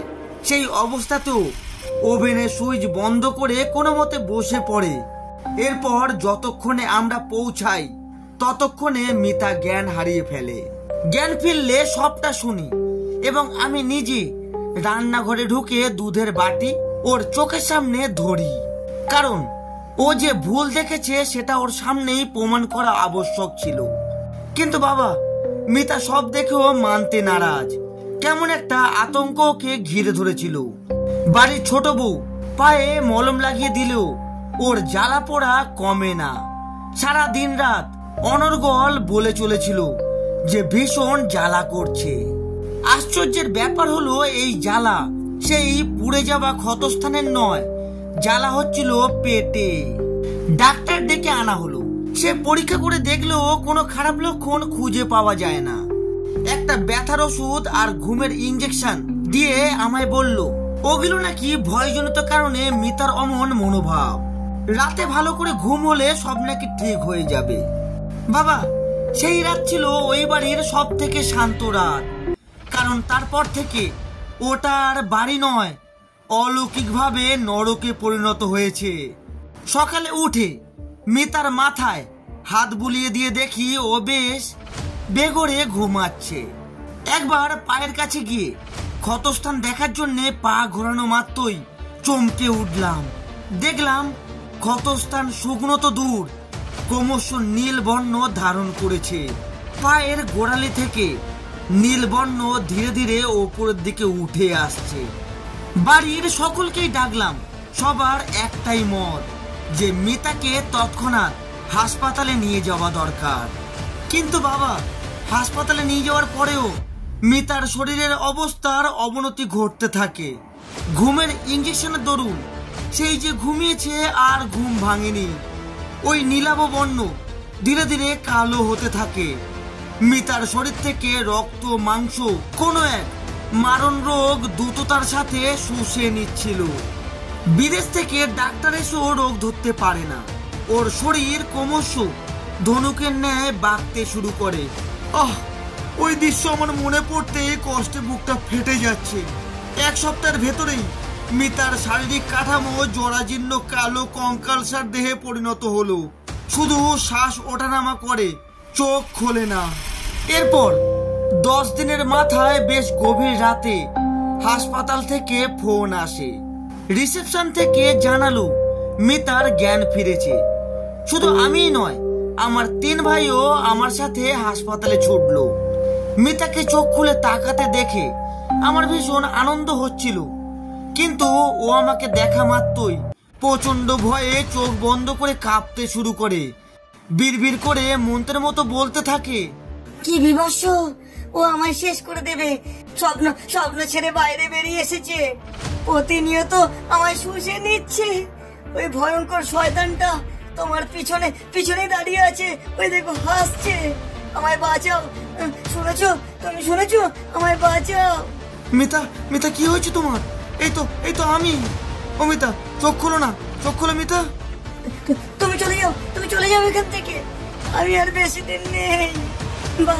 বাঁচতে চাইলে তোমরা সবাই ও বাড়ি ছেড়ে। ঠিক এতটুকুই বলে মিতার শরীর জুড়ে খিঁচুনি শুরু হয়, মুখ থেকে ফেনা বেরিয়ে আসে। তারপর বেড থেকে মাথা ঝুঁকিয়ে মুখ হা করতেই পিত্তর সাথে বেরিয়ে আসে ঘন কালো চুল, আর পিত্তের রং ছিল কালো। এমন বমি দেখে সিস্টার চোখ বড় বড় করে তাকিয়ে থাকে। হাত থেকে সব ফেলে দিয়ে ছুটে গিয়ে ডাক্তারকে ডেকে আনলেন। ডাক্তার সেও ভীত নয়নে মিতার দিকে তাকিয়েছিলেন, কারণ মেডিকেল সায়েন্স এর ব্যাখ্যা দিতে পারে না। মিতা আমার চোখের সামনে ধীরে ধীরে পুনরায় মূর্ছা গেল। আমি আর সাহস পেলাম না। হাসপাতালে রাখার চেয়ে আমার চোখের সামনে থাকুক, যা হবে ঘরেই হোক। কিছুদিনের মধ্যেই হয়তো সেই মুহূর্তটা আসবে, যার জন্য আমি কখনোই প্রস্তুত ছিলাম না, তাও আবার এত শীঘ্র। তা তোর বউ এখন কেমন আছে? বিছানার সাথে একেবারে মিশে গেছে। আজকাল ওর সাথে তো এক ধরনের পশুর বেশ মিল পাই, অনেকটা কালো গরিলার মতো, কারণ ওর শরীর ঠিক সেই বর্ণের আকার ধারণ নিয়েছে। আর হতে বেশি দিন নেই ও। যখন নিজেই বুঝতে পেরেছিস আর বেশি দিন নেই, তাহলে আমার কাছে এসেছিস কেন? বাবা, আমি এসেছি মিতার যাতে কষ্টটা কম হয়, যাতে ও খুব তাড়াতাড়ি জ্বালামুক্ত হয়ে চলে যেতে পারে, তার একটা ব্যবস্থা করতে। হ্যাঁ, আমি জানি খুব একটা অন্যায় আবদার করে বসেছি, কিন্তু কোন পরিস্থিতিতে দাঁড়িয়ে নিজের স্থির শান্তির মৃত্যু কামনা করছি তা হয়তো হাজার বলেও বোঝাতে পারবো না। বাবা, বাবা কিছু একটা করুন, বাবা কিছু একটা করুন, কিছু একটা করুন। যেদিন তোর বউয়ের পায়ে দুধ পড়ে যায় সেদিন ঠিক কি বার ছিল মনে আছে? হ্যাঁ বাবা, মনে আছে। সেদিন শনিবার ছিল, তারিখ ছিল 17 মার্চ। আমি দিনক্ষণ মনে করতেই একটি বিশেষ তিথি খুঁজে পেলাম, কারণ শনিবার দুপুর 12টা পর্যন্ত অমাবস্যা ছিল। ঠিক তারপরেই দ্বিতীয় মাসে যেদিন হাসপাতালের বেডে শুয়ে প্রথম বমি করে সেদিন ছিল অমাবস্যা।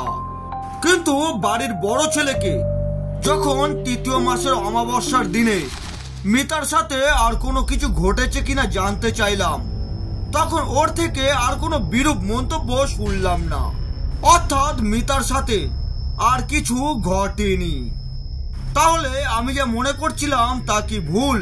তোরা চার ভাই ভালো করে মনে করার চেষ্টা করতো যে ওই মাসের অমাবস্যা তিথিতে বাড়ির কারোর সাথে কোনো অদ্ভুত কিছু ঘটেছে কিনা, বা কাউকে অন্যরকম লাগছিল এমন কিছু। না বাবা, তেমন তো কিছু। দুধ, ওই দুধ নিয়ে যেদিন কাণ্ড ঘটলো সেদিন সেই দুধ কেউ কি মুখে তুলেছিল? হ্যাঁ তুলেছিল, আমার মেয়ে খেয়েছিল, ওর জন্যই তো গরম করা হয়েছিল। বাড়ির সেজো ছেলের মুখ থেকে এমন কথা শুনে আমার মাথায় রক্ত চেপে যায়। ওই ছোট্ট কন্যা শিশুর ওপর না জানি কোন বিপদ আজরে পড়তে চলেছে। এ তুই কি করেছিস? যে দুধ তোর বড় বৌদির এত বড় ক্ষতি করলো সেই দুধ কিনা নিজের মেয়ের মুখে তুলে দিলি? আমি নিশ্চিত এ মাসের অমাবস্যার তিথিতে ওই মেয়ে অদ্ভুত কিছু কাণ্ড করেছে। এমনও হতে পারে তোর বউ দেখেও না দেখার ভান করেছে, শিশু সুলভ আচরণ মনে করে আমল দেয়নি। বাবা কি হয়েছে বাবা? আপনি এত উত্তেজিত হয়ে পড়লেন কেন? আমার সংসারে কার কুদৃষ্টি পড়েছে বাবা? কুদৃষ্টি? এ কোনো মানুষের কুদৃষ্টি নয়, এ হলো পিশাচের দৃষ্টি। তাও আবার যে সে পিশাচ নয়, অত্যন্ত নিচু স্তরের হাকিনী পিশাচ, যাদের সাধনায় তুষ্ট করে ডেকে আনা হয় কারোর ক্ষতি সাধনের জন্য। অনেকটা সময় পেরিয়ে গেছে, আসছে অমাবস্যার মধ্যে তোদের বাড়ির চূড়ান্ত ক্ষতি হবে।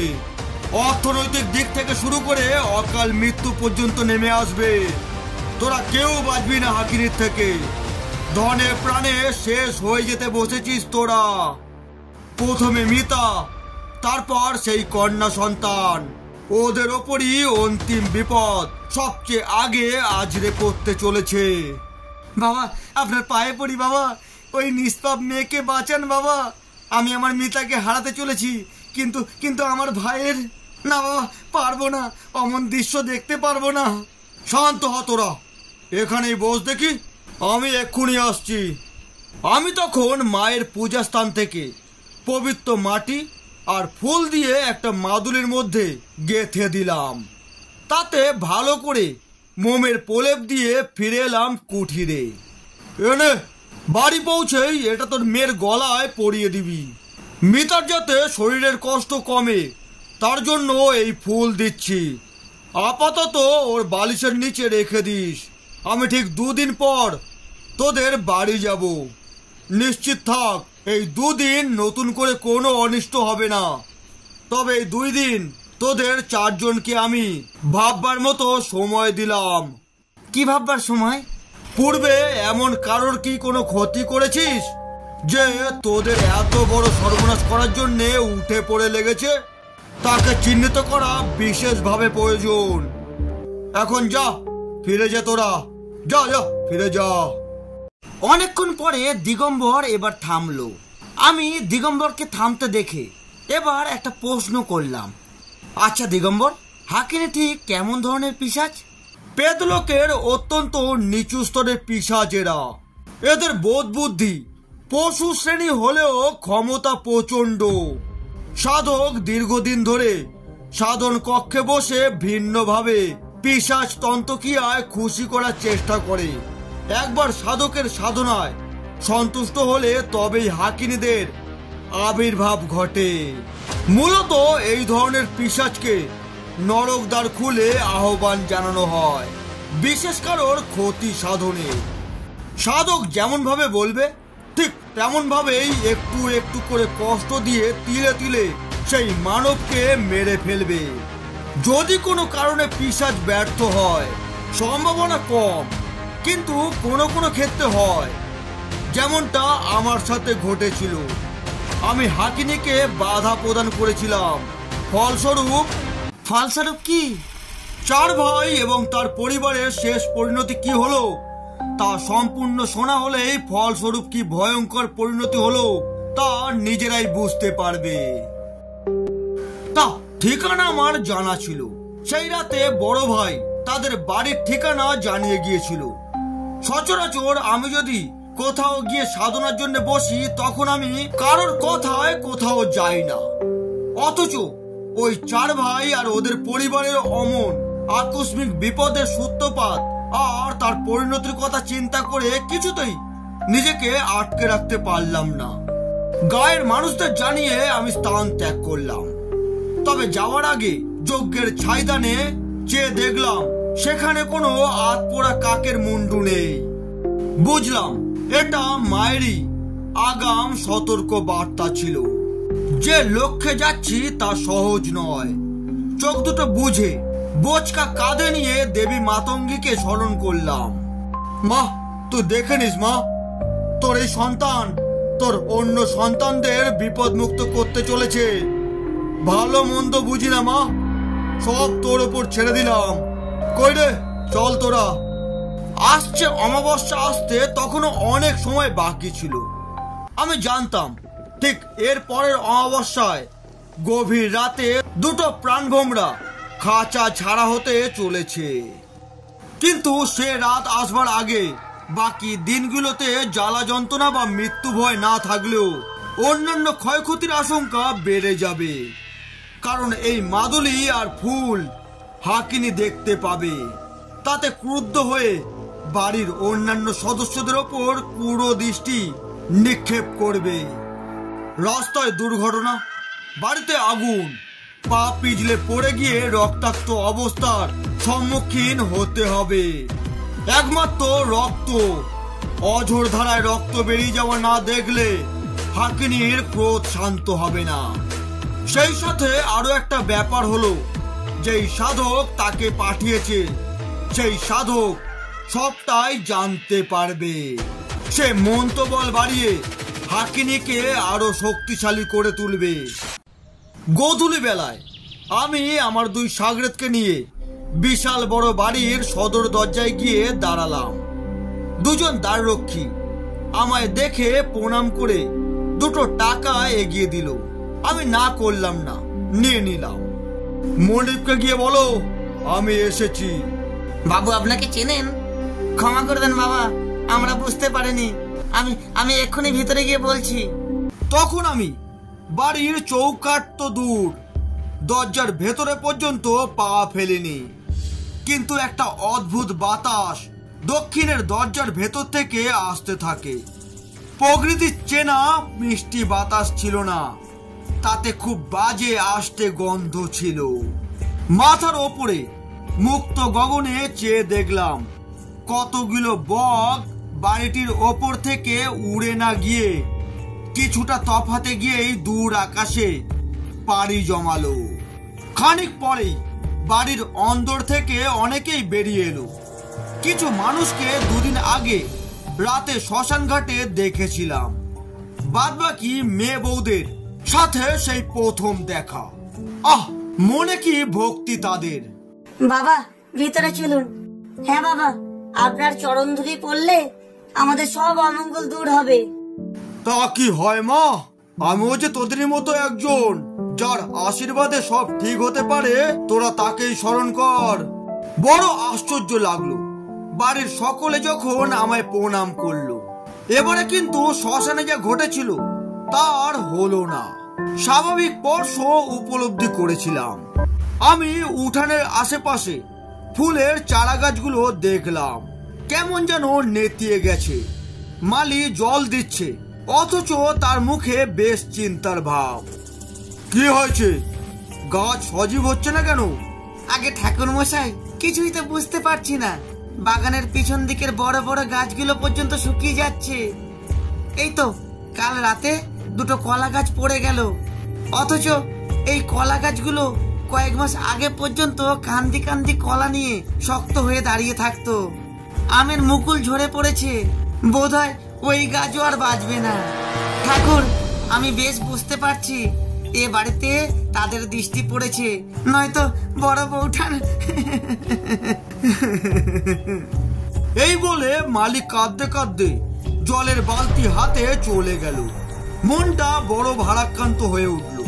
এরা সকলেই এমন এক কুশক্তির প্রভাবে জড়িয়ে পড়েছে, যার দরুন ভালো থাকার, ভালো কিছু ভাবার মতন চেতনা হারিয়ে ফেলেছে। তোমরা বাবাকে ভিতরে নিয়ে যাও। আসুন বাবা, আসুন।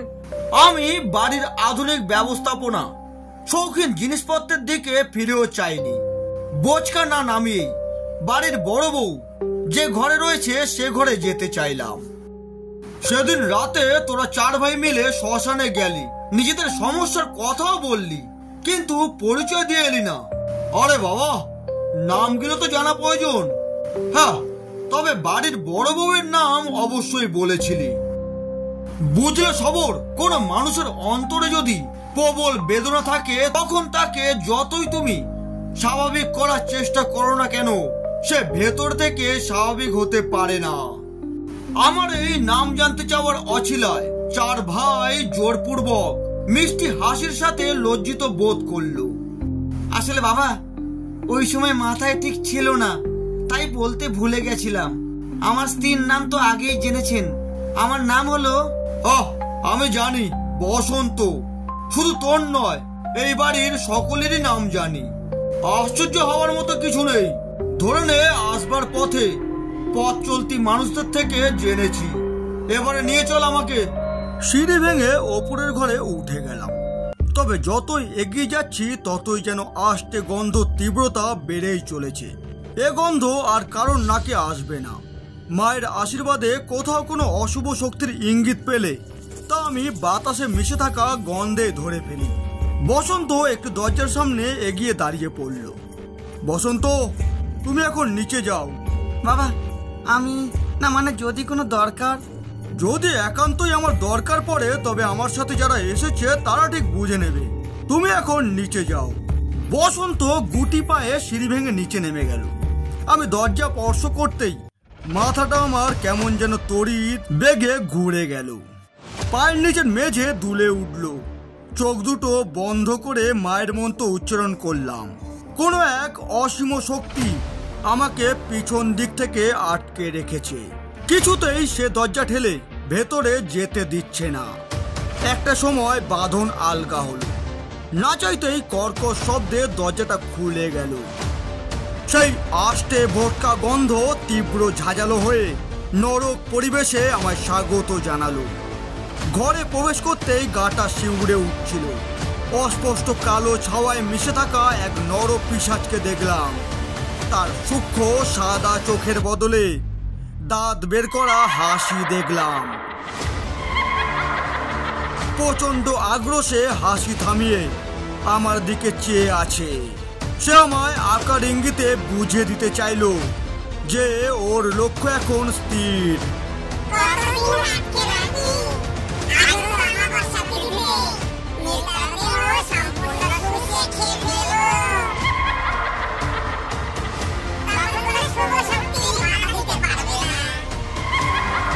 এরপর আমি বোচকা থেকে কিছু শস্য দানা ছুঁড়ে দিলাম ওই পিশাচের গায়ে। ওই দানা ছুঁড়ে দিতেই ওই পিশাচ কালো ধোয়া হয়ে গুলগুলির মধ্যে দিয়ে বেরিয়ে গেল। আমি বিছানার সামনে এগিয়ে গেলাম। মিতার এক হাতে জল চড়ছে, চোখ দুটো বুঝে অসার দেহে এক চিলতে প্রাণ নিয়ে পড়ে রয়েছে বিছানায়। ভেঙে পড়া গাল, পোড়া রুটির মতো খটখটে ঠোঁট, গহ্বরে ঢুকে যাওয়া একজোড়া চোখ দেখে বড্ড মায়া হলো। পায়ের কাছে ক্ষতস্থানটা দেখলাম। সূত্রপাত যেখান থেকেই হোক না কেন, সেই স্থান এখন মিলিয়ে গেছে বললে ভুল হবে না, কারণ গোটা শরীরটাই তো কালো চামড়ায় মিশে গেছে। মা গো, মা রক্ষা করো, মা রক্ষা করো, তোর আগে কেউ নেই রে মা, আমায় পথ দেখা মা, পথ দেখা। করজোড়ে প্রণাম করার সময় বন্ধ চোখে কিছু কথা মনে পড়ে গেল। একটা মস্ত বড় ভুল করে ফেলেছিলাম। না জানি আক্রোশে ওই বাচ্চার কোনো অনিষ্ট করতে গেল কিনা। তাকে স্পর্শ করতে না পারলেও অন্য বহু উপায়ে মেরে ফেলা অসম্ভব কিছু নয়। ভাবতেই বুকের ভেতর দমকা বাতাস বয়ে গেল। খুব দ্রুত সিঁড়ি ভেঙে নেমে গেলাম। বাচ্চাটা কোথায়? আপনি কোন বাচ্চার কথা বলছেন? আহ, তোর সেজো ভাইয়ের সন্তানের কথা বলছি। সে তো এখন ঘুমাচ্ছে। কে আছে ওর কাছে? ওর মা কোথায়? এই তো বাবা, আমার টুকাইকে দুধ খাইয়ে ঘুম পাড়িয়ে এলাম, এখন সে ঘুমোচ্ছে। ওকে একা ঘরে রেখে আসা ঠিক হয়নি। কোথায় তোর ছেলে? আমায় নিয়ে চল তাড়াতাড়ি। এত বড় বাড়ি, এক ঘর থেকে অন্য ঘরে যেতে আমার তালগোল পাকিয়ে যাচ্ছিল। বাড়ির সেজো বউয়ের পিছন নিয়ে আমি একটি ঘরে ঢুকলাম। ঢুকেই যা দেখলাম তাতে আমার রক্ত জল হয়ে গেল। একটি ফুটফুটে 2 বছরের শিশু বিছানার ওপর বসে খেলা করছে। তবে যা নিয়ে খেলা করছে তার রূপ বৈশিষ্ট্য অতি ভয়ঙ্কর। কি নিয়ে খেলা করছে বাচ্চাটি? কাল সর্প। বেনিমাধব কোনো মায়াবী সাপ নয়, একেবারে জ্যান্ত এক বিষধর। বাচ্চাটির মা এহেন দৃশ্য দেখে সহ্য করতে পারলেন না। সে অজ্ঞান হয়ে পড়ে যায়। বাড়ির অন্যরা হিতাহিত আতঙ্কে সাপ সাপ বলে চিৎকার তুলে শোরগোল ফেলে দেয়। আমি বুঝতে পারছিলাম পরিস্থিতি যেদিকে এগোচ্ছে তাতে এর ফল মারাত্মক হতে চলেছে। শিশু ভয় পেয়ে কান্না করতে শুরু করে। হাতের মুঠোয় ধরে থাকা লেজের ডগা আরো আরো শক্ত করে চেপে ধরে। হামাগুড়ি দিয়ে বিছানার অন্য প্রান্তে সরে আসতে যায়। কাল সর্প নিজের আকার নিয়ে ফনা প্রায় তুলেই ফেলেছে। আমি 7-5 না ভেবে এক ছুটে বাচ্চাটিকে কোলে তুলে নিতে গেলাম, আর সাথে সাথে বিষধর সর্প ছোবল বসালো।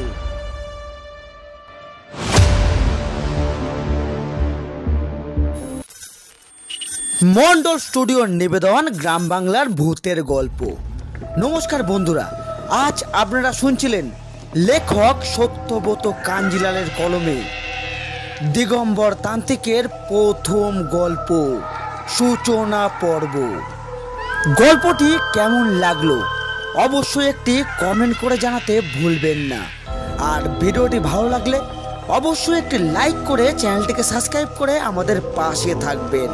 আর গল্পটি যত তাড়াতাড়ি 1K ভিউ হবে তত তাড়াতাড়ি এর দ্বিতীয় পর্ব আসতে চলেছে।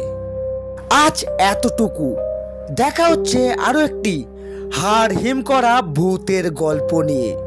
ততক্ষণ নিজে ভালো থাকুন আর সকলকে ভালো থাকতে সাহায্য করুন।